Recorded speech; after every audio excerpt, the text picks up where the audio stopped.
नमस्कार, जय गुरुदेव। आज हम सुनाने जा रहे हैं पूज्य गुरुदेव के अपने गुरु से प्रथम मिलन और समर्पण घटित होने की कहानी, जिसका उल्लेख समय-समय पर गुरुदेव अपने लेखों और प्रवचनों में करते रहे। बसंत पर्व का दिन था। मैं सुबह अपनी पूजा की कोठरी में पूजा अर्चना में लीन था। तभी अचानक मैंने अपने कमरे में रोशनी का एक आभामंडल देखा। मैं अचंभित और विस्मित था। मैंने आंखें मलकर देखा कि कहीं यह कोई भ्रम तो नहीं है, कोई भूत, प्रेत या राक्षस तो नहीं है। लेकिन ऐसा कुछ भी नहीं था। वह रोशनी असली थी। प्रकाश की आभा के भीतर से एक योगी का सूक्ष्म शरीर प्रकट हुआ। यह सूक्ष्म शरीर इस अर्थ में था कि उसकी आकृति दिखाई दे रही थी। हालांकि वह खाली जगह में लटकी हुई थी और उसके चारों ओर प्रकाश का आवरण था। मैं सोच में पड़ गया कि वह कौन था। योगी ने मेरी दुविधा को भांप लिया और बोलना शुरू किया। मैं तुम्हारे पिछले कई जन्मों से जुड़ा रहा हूं। मैंने कई जन्मों में तुम्हारा मार्गदर्शन किया है। इस जन्म में भी, अब जबकि तुम्हारा बचपन समाप्त हो चुका है, मैं तुम्हें आवश्यक निर्देश देने आया हूं। हालांकि यह बहुत संभव है कि तुम्हें अपने पिछले जन्मों की किसी भी घटना का स्मरण न हो और इसीलिए तुम मुझे देखकर भयभीत और चकित हो। इसीलिए अपने पिछले जन्मों की घटनाओं को देखो और अपने संदेह दूर करो। उनके यह कहते ही उनकी कृपा मुझ पर बरसने लगी और मुझे नींद आने लगी। जीवन में पहली बार मुझे योग निद्रा का अनुभव हुआ, जिसे जागृत समाधि भी कहते हैं। उस उच्च चेतना की अवस्था में डूबते हुए मैं अपने पिछले जन्मों की घटनाओं को एक एक करके अपनी आंखों के सामने घटित होते देखने लगा। ऐसा लग रहा था जैसे मैं सपना नहीं बल्कि उन्हें हकीकत में घटित होते देख रहा हूं। इस तरह कई जन्म मेरी आंखों के सामने कई अलग अलग फिल्मों की तरह गुजर गए।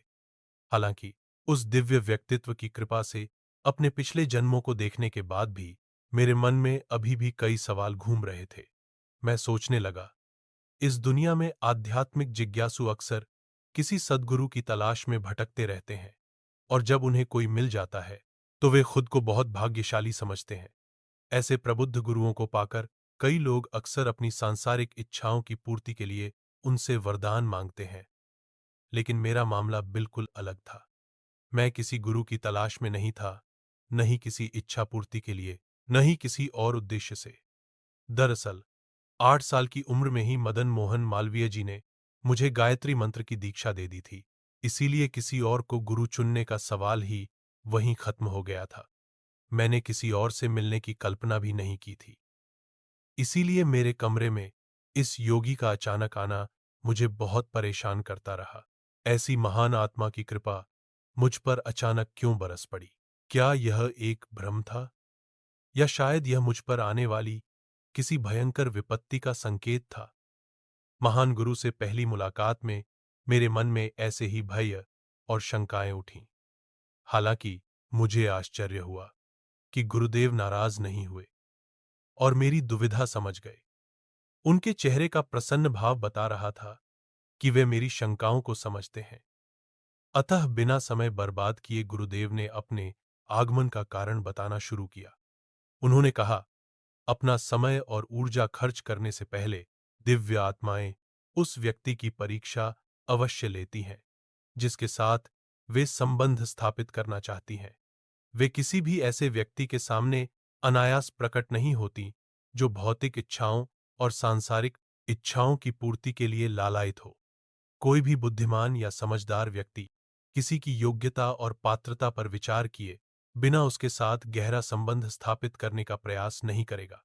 हालांकि कई लोग यह भ्रम पाल लेते हैं कि महान और आध्यात्मिक रूप से तेजस्वी व्यक्तित्वों से जुड़कर उन्हें लाभ हो सकता है। फिर भी वे यह भूल जाते हैं कि कोई भी अपनी ऊर्जा और क्षमताओं को किसी अयोग्य व्यक्ति पर बर्बाद करना पसंद नहीं करता। गुरुदेव ने आगे कहा, अपनी सूक्ष्म दृष्टि से मैं एक योग्य शिष्य की खोज कर रहा हूं जो मेरे विश्व कल्याण के लक्ष्य को साकार करने का एक उपयुक्त साधन बन सके। चूंकि मेरा शरीर सूक्ष्म है, इसीलिए मैं भौतिक जगत में अपने कार्यों को लेकर विवश हूं। उदाहरण के लिए, मैं जनसाधारण के साथ दैनिक संपर्क स्थापित नहीं कर सकता। नहीं मैं उन्हें आध्यात्मिक विषयों पर शिक्षित कर सकता हूं। ऐसी घटनाओं को शीघ्रता से अंजाम देने के लिए मुझे एक भौतिक शरीरधारी व्यक्ति की सहायता की आवश्यकता है, जो भौतिक जगत में मेरे कार्य का साधन बन सके। चूंकि यह कठिन समय है और मानव जाति को अंधकार की शक्तियों द्वारा गंभीर क्षति पहुंचाए जाने और उस पर हावी होने की प्रबल संभावना है, इसीलिए मैं तुम्हें मानवता को त्रस्त करने वाली समस्याओं के समाधान में सहायता करने का एक माध्यम बनाना चाहता हूं। तुम्हें मेरा मार्गदर्शन और सहयोग प्राप्त होगा और तुम्हारी कमियां दूर होंगी। इसी उद्देश्य से मैं तुम्हारे पास आया हूं। गुरुदेव ने आगे कहा, अब तक तुम मानव जीवन के सामान्य कर्तव्यों में ही उलझे रहे हो और इसीलिए स्वयं को एक साधारण व्यक्ति समझते रहे हो। इसीलिए मुझे देखकर तुम बहुत उलझन में थे, लेकिन मैं तुम्हें तुम्हारे पिछले कर्मों का स्मरण कराने और यह बोध कराने आया हूं कि तुम साधारण नहीं हो, बल्कि एक दिव्य व्यक्ति हो जो एक विशिष्ट दिव्य उद्देश्य को पूरा करने आए हैं। चूंकि यदि मैं तुम्हें तुम्हारी पिछली योग्यताओं का विवरण देता तो तुम मुझ पर विश्वास नहीं करते, इसीलिए मैंने तुम्हें तुम्हारे पिछले जन्मों का विस्तृत दर्शन कराया है। गुरुदेव के वचन सुनकर जो कुछ पहले मुझे अजीब लग रहा था, वह सब मेरे मन से गायब हो गया और मेरी पुनर्जीवित आत्मा में उस देवात्मा के प्रति गहरी आत्मीयता और कृतज्ञता का भाव जागृत हो गया। मेरा परिवार, जिसे मैं पहले अपना सबसे प्रिय स्वजन मानता था, अब गुरुदेव के साथ बिताए अनेक जन्मों की जागृत स्मृतियों के सामने पराया लगने लगा। मैं गुरुदेव को, जो मेरे सामने प्रकाश स्तंभ के रूप में विराजमान थे, अपनी आत्मा मानने लगा। मुझे एहसास हुआ कि मेरा भूत और भविष्य उनसे जुड़ा हुआ है। मेरे पास अपने गुरु के निर्देशों का कठोरता और निष्ठा से पालन करने के अलावा और कोई आकांक्षा या दावा करने लायक कुछ नहीं था। उन क्षणों में मैंने स्वयं को उस दिव्य आत्मा के प्रति पूर्णतः समर्पित कर दिया और उन्हें न केवल अपना मार्गदर्शक बल्कि स्वयं ईश्वर के समकक्ष मानने लगा। उस दिन मैंने एक और सबक सीखा कि दिव्य आत्माओं की कृपा केवल लोक कल्याण के लिए, मानवता में सद्गुणों और प्रवृत्तियों के विकास के लिए प्रदान की जाती है और यह उन लोगों पर नहीं बरसती जो प्रसिद्धि या भौतिक समृद्धि के पीछे भागते हैं। इन प्रबुद्ध आत्माओं का कोई सगा, संबंधी, कोई विरोधी या प्रतिद्वंदी नहीं होता। इस अंतर्दृष्टि के प्रकाश में मुझे तुरंत रामकृष्ण और विवेकानंद, समर्थ रामदास और शिवाजी, चाणक्य और चंद्रगुप्त, गांधी और विनोबा भावे, बुद्ध और अशोक के महान गुरु शिष्य संबंधों की याद आ गई। ये गुरु और उनके शिष्य सच्ची आध्यात्मिकता के भंडार थे, क्योंकि उन्होंने निस्वार्थ भाव से जन जन के उत्थान के लिए कार्य किया। ऐसे सच्चे गुरु उन नकली गुरुओं से बिल्कुल अलग थे, जो शक्ति, प्रसिद्धि और धन संपत्ति बटोरने के लिए फूलों की सुगंध फैलाने या अपनी कुटिया में बाघ को बुलाने जैसे जादुई करतब दिखाकर आम लोगों को मंत्रमुग्ध कर देते हैं। कुछ और ढोंगी कई दिनों तक जमीन में दबे रहकर, कड़ाके की ठंड में गुफाओं में रहकर या हमेशा एक हाथ सीधा खड़ा रखकर लोगों को लुभाते हैं। जो लोग आम लोगों को उत्तेजित और प्रभावित करने के लिए ऐसे करतब दिखाते हैं, वे कभी भी महान ईश्वर साक्षात्कार प्राप्त योगी नहीं होते। ऐसे ढोंगी केवल योगी का वेश धारण करने वाले जादूगर होते हैं।